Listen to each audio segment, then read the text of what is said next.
Vous êtes-vous déjà demandé comment un véhicule à essence ou à diesel évite de se surchauffer lorsqu'il est en opération? Savez-vous pourquoi le chauffage dans l'habitacle d'une voiture a besoin de quelques minutes après le démarrage du moteur pour se réchauffer durant le froid de l'hiver? Ces questions peuvent être répondues avec la compréhension du fonctionnement d'un système essentiel dans les véhicules qui contribue à rendre les trajets en voiture à la fois possibles et confortables. On parle ici du système de refroidissement. Quel est le rôle de ce système? Comment fonctionne-t-il et quelles sont les mesures à prendre pour éviter que le système devienne défectueux? Un moteur à combustion interne produit beaucoup de chaleur lorsque celui-ci est en marche. À chaque cycle de combustion, le carburant est brûlé et des pièces métalliques se frottent entre eux à une très haute fréquence.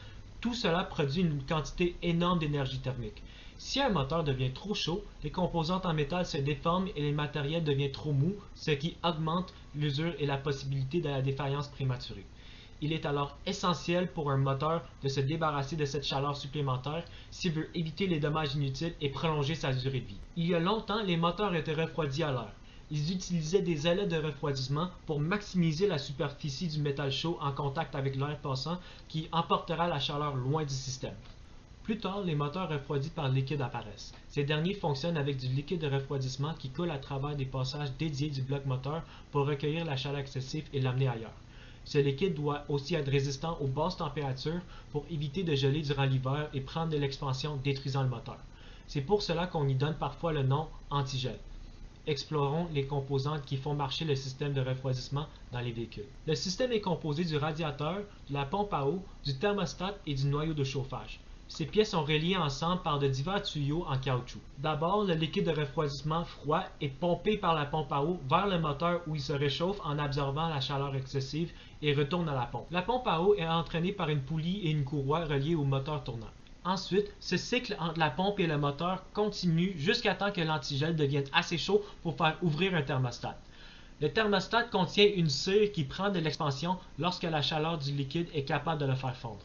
L'expansion de la cire fait ouvrir une valve qui permet à l'antigel d'écouler vers le radiateur qui a pour but de le refroidir. Le thermostat reste fermé au début quand le moteur est froid pour l'encourager le plus possible à atteindre sa température d'opération optimale. Après qu'il s'ouvre, la priorité change du réchauffement au refroidissement du moteur. Le radiateur enlève la chaleur du liquide et le donne à l'air ambiante. Ceux-ci sont fabriqués avec de minces ailettes en aluminium à travers lesquelles le liquide peut passer. Le liquide chaud rentre dans le radiateur et les ailettes conduisent la chaleur et la transfèrent à l'air circulant à travers du radiateur. C'est très similaire au fonctionnement des moteurs refroidis par l'air. Finalement, le liquide froid retourne à la pompe à eau qui recommence le cycle de nouveau, pompant de l'antigel refroidi au moteur. En bref, l'antigel collectionne la chaleur du moteur pour l'emmener au radiateur et le radiateur enlève la chaleur de celle-ci pour le renvoyer au moteur. Ce système assure que le véhicule atteint rapidement la température à laquelle elle est le plus efficace, tout en prévenant le surchauffement. Cependant, le système de refroidissement des véhicules est aussi responsable du fonctionnement du chauffage de la cabine. Il y a un noyau de chauffage installé derrière le tableau de bord de la voiture qui ressemble et fonctionne comme un très petit radiateur. Le noyau de chauffage est relié au moteur par deux tuyaux. Un d'entre eux envoie le liquide chaud au noyau et l'autre retourne le liquide au moteur. Un ventilateur fait souffler la chaleur du noyau dans la cabine pour réchauffer les occupants du véhicule. Comme cela, on fait quelque chose d'utile avec une partie de l'énergie thermique générée par le moteur qui sera autrement perdue. C'est pour cette raison que les mécaniciens suggèrent d'allumer le chauffage au maximum lorsque le moteur devient trop chaud en raison d'une défectuosité dans le système de refroidissement. Comme le noyau de chauffage agit comme un deuxième radiateur, il est capable de dissiper une partie de la chaleur du moteur pour retarder les effets du surchauffement et les dommages potentiels. Le système de refroidissement est entièrement dépendant du liquide de refroidissement ou de l'antigel. Alors, quel est ce liquide? Ce liquide doit avoir un haut point d'ébullition et un bas point de congélation. Pour atteindre ces exigences, on utilise une solution aqueuse composée d'eau distillée et de glycol mélangé à un rapport de 50-50. Le glycol empêche les molécules d'eau de se former en cristaux de glace ou de faire la transition vers l'état gazeux. De plus, le système au complet est sous pression, ce qui augmente davantage le point d'ébullition. C'est pour cette raison qu'il y a un avertissement sur le bouchon du réservoir d'antigel qui dit de ne pas dévisser lorsque le moteur est chaud.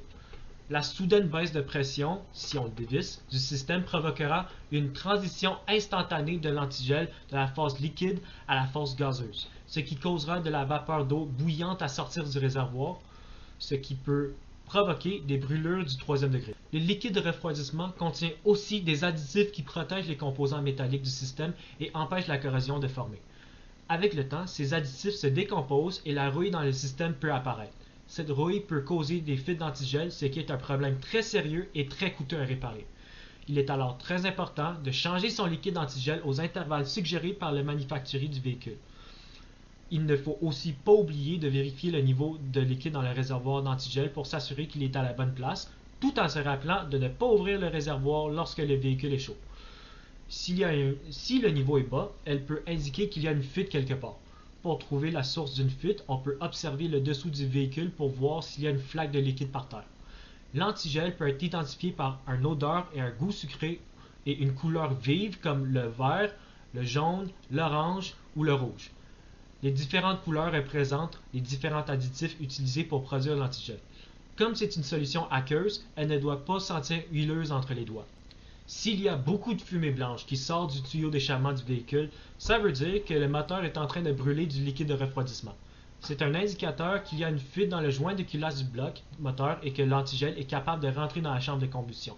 Il faut immédiatement emmener le véhicule au mécanicien et commencer à se préparer mentalement pour une très grosse facture.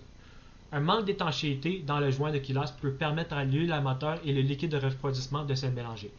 L'antigel n'est pas très bon à lubrifier les composants métalliques et l'huile à moteur n'est pas très bon à les refroidir. Un des symptômes de ce phénomène est une couleur laiteuse de l'huile à moteur à la place de sa couleur normale. Si on veut changer le liquide de refroidissement dans son entrée garage, il est très important de garder le liquide usé dans des contenants fermés et de les envoyer à un centre de recyclage. L'antigel est très toxique et son odeur et goût sucré peuvent attirer des animaux comme des chiens, des chats, des écureuils et des oiseaux. Si c'est ingéré, ça peut facilement causer la mort. Si c'est déversé dans le sol, ça peut la contaminer et empêcher les plantes de pousser. Pour protéger les animaux et l'environnement, il faut s'en débarrasser du liquide de refroidissement de manière responsable. Dans cette capsule, on a exploré le rôle, le fonctionnement et les composants d'un système de refroidissement dans une voiture. On a aussi abordé un peu la maintenance de ce système pour assurer son bon fonctionnement et en conséquence la longévité du véhicule.